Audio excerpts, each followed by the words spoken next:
As India goes to polls in less than a month, it's not only the length of the queues that will determine who wins the 17th Lok Sabha elections, but also the factor of postal ballots, electronic postal ballots and proxy voting. News 18 decodes these three concepts for you. Firstly, let's understand who all are covered under this concept of postal ballots. Now, these are the categories which is covered under postal ballots. Service voters are essentially the people from the armed forces, or includes people defined under the Army Act, which also includes armed police forces.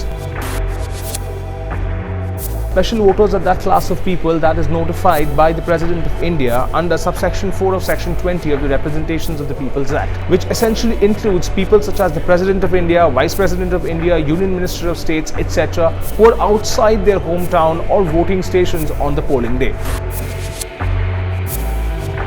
Well, these notified voters can be any class of people who are not being able to vote due to some emergencies or some unforeseen kind of a situation. Well, the wives of the service and special voters is a class who can avail the facility of postal ballots. But the dependents, like children or the domestic servants who are working at the quarters of these particular officers, are not eligible to avail the facility of postal ballots. A voter in preventive detention can also vote in India through ballot papers. Well, for that, the Government of India needs to give the details of the area, the location and the electoral roll of the candidate who is in preventive detention to the returning officer of that constituency. These service voters are essentially registered in the last part of the electoral rolls of each constituency.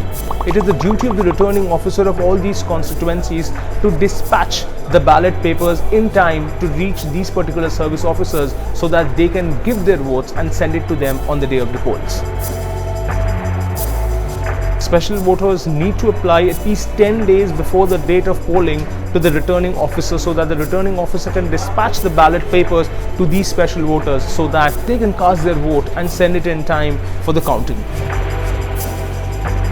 Proxy voting occurs when a registered elector delegates his right to vote to his representative. It was introduced in India in the year 2003.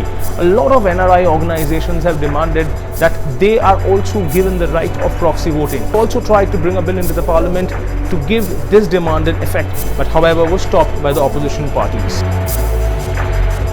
The electronic postal ballot system is a fully secure system developed by the Election Commission of India in association with CDAC. Now, as all modes of voting is in place, now it is only to be seen how much do we turn out to vote for the 17 general Lok Sabha elections.